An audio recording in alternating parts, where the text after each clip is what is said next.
So now that the NBA trade deadline has passed, there is some other news that I did not cover in my last video. First of all, I did not think that Miami was going to trade Jimmy Butler. Literally, as I was finishing up my last video, he got traded in a 5-team trade deal to the Warriors. So the teams that were involved were obviously the Warriors and the Heat, the Pistons, the Jazz, and the Raptors were also involved as well. In this trade, it involved Andrew Wiggins getting dealt to the Heat, along with Kyle Anderson and Davion Mitchell. The Jazz get KJ Martin, Josh Richardson. Pistons get Dennis Schroeder and Lindy Waters, and the Raptors get PJ Tucker. I'm pretty sure all of these deals involved some sort of picks. I'm not going to get into it, but there's a whole lot of picks involved with all of this stuff. Now, a couple things I actually want to note about this trade is, like I said, I did not think that Jimmy was getting traded, but I feel like Jimmy to the Warriors kind of makes a little bit of sense. Kind of, sort of, not really. I mean, Steph, he's old, and for a while now, he's been pretty inconsistent, but now he has a second superstar to pair with him, so hopefully that gets the eyes off of Steph Curry, and he can kind of just play his own way. I mean, it's absolutely dastardly work. You have a guy as old as Steph Curry leading your team and trying to be that number one option. And yeah, I know it's Steph Curry. He's one of the best players of all time, probably the best point guard of all time. You can argue about Magic, but he's the best shooter of all time, and it's not even close.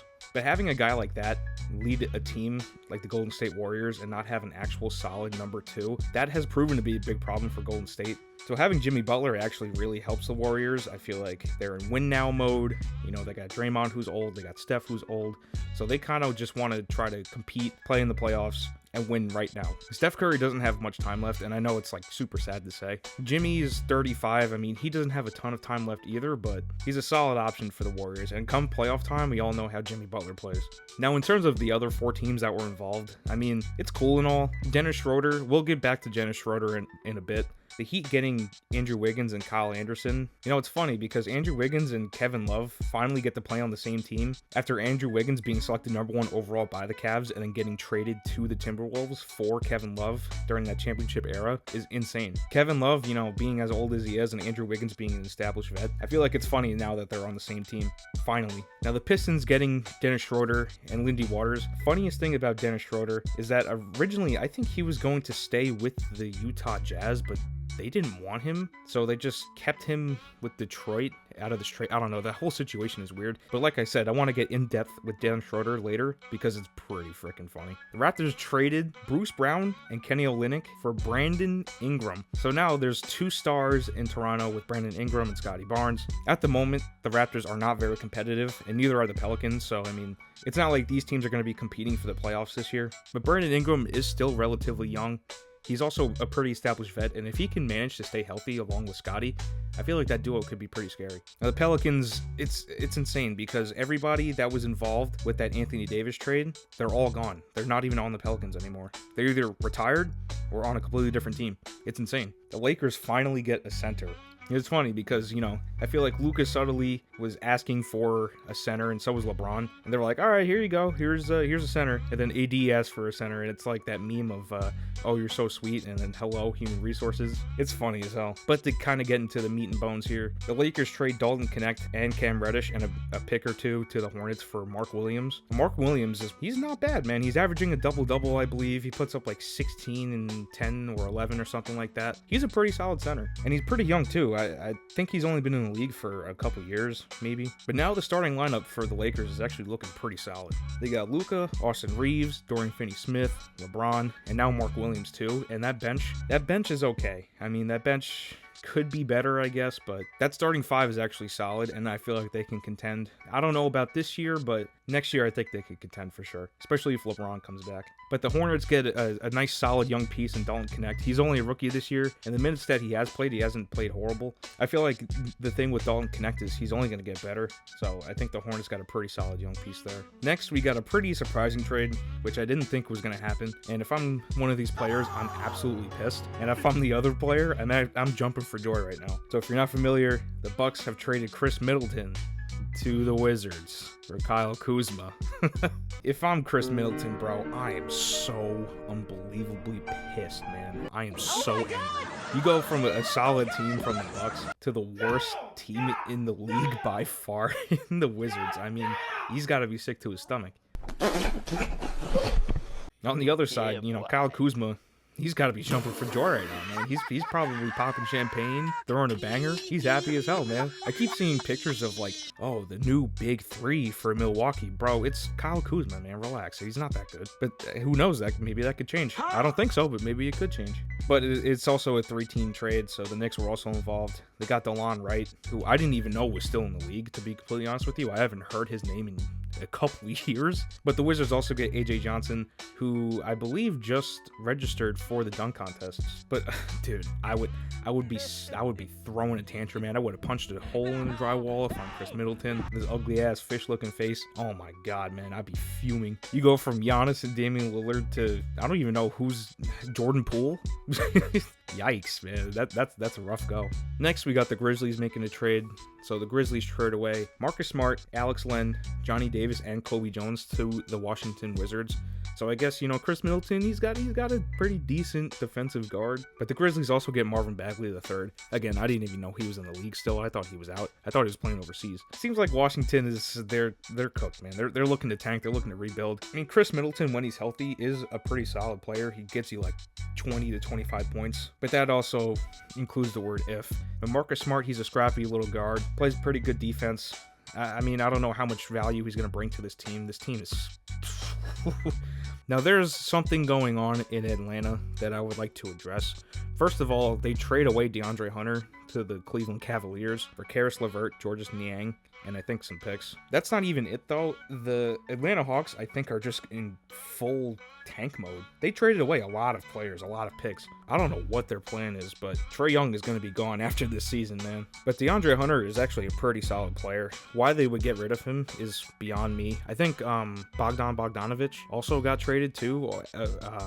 I don't remember which team he went to. He might have went to the Cavs too. I actually don't know. But they're getting rid of all their solid pieces, man. Why they decided to just panic and hit the full reset button in the middle of the season like this, I have no clue. I didn't see it coming, and I know a lot of other people didn't see it coming. But the last trade I actually wanted to address is Jonas Valanciunas getting traded to the Kings for Sidi Sissoko, I think he has. I don't know how to say his name. I was having trouble last video with it too. But the Kings look like they're trying to attempt to win now or next year. They just traded for Zach LaVine. Pretty sure their starting lineup, I don't know who their starting one is going to be, but they do have Zach LaVine, DeMar DeRozan, they have Domantas Sabonis, and Jonas Valanciunas. So that's a pretty solid starting lineup. But the Kings look like they're trying to win now. So this is the part I was actually really most excited to talk about. Dennis Schroeder, man. Dennis Schroeder, I think it was a couple days before the trade line ended. I remember he referenced the trade deadline as slavery.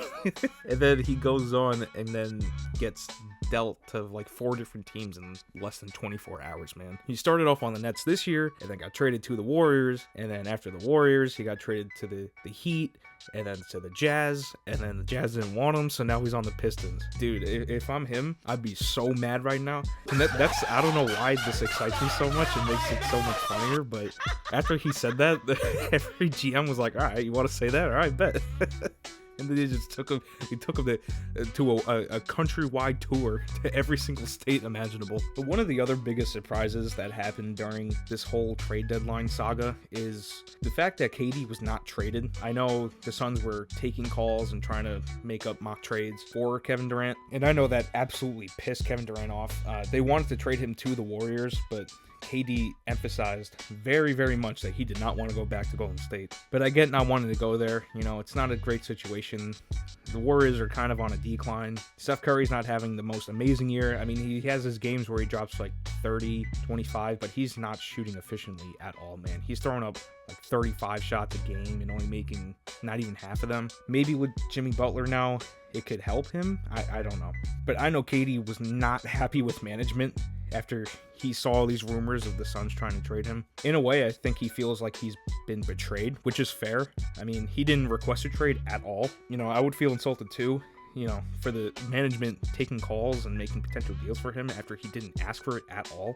And I know this made players and coaches feel awkward about the potential trade with Jimmy Butler and Kevin Durant. Like, none of them knew what was going to happen. A lot of them didn't want to talk about it, which again is also very fair. And I get why it's awkward because, like, if you're one of those players, like Bradley Beal, they were talking about waiving his no trade clause and just getting him out anyway because his contract is ridiculous. So I would feel awkward about that too. They have other players, like Yusuf Nurkic, who actually did get traded. I would feel awkward about that.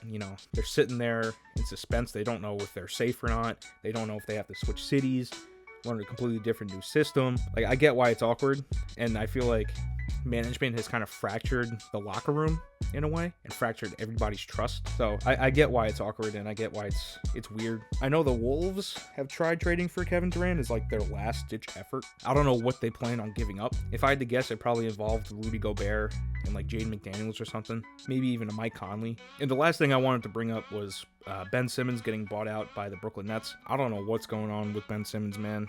He didn't have his yearly mystery back injury, which took him after the rest of the season yet. But the Nets, they were working on a buyout for a couple days, and they finally bought him out, so now he's a free agent. I know the Clippers and the Cavs were potential suitors for him. They were looking on signing him. But, I mean, let's sign a 6'10 point guard who averages a triple single, I mean, who really wants that? The Clippers I could actually see happening a little more, only because, when guys like James Harden's fat ass, when he wants to sit down on the bench and have a honey bun or two, having a guy like Ben Simmons who can, at least keep eyes off of everybody else is a pretty good signing. But I don't know what's going to happen with Ben Simmons. It's potential that Ben Simmons doesn't even have a job by the end of the year. He might go overseas. He might stay in free agency and just get a pickup BS signing. Who knows? It's pretty sad to see a number 1 overall pick have such a fall off like this. But thank you guys very much for watching. Thank you for listening to me rant. I apologize for having the first NBA trade deadline video out so late, but I had a lot of stuff to work on. If you enjoyed, leave a like, subscribe for more. You guys are the best, and I will talk to you guys in the next video. See you!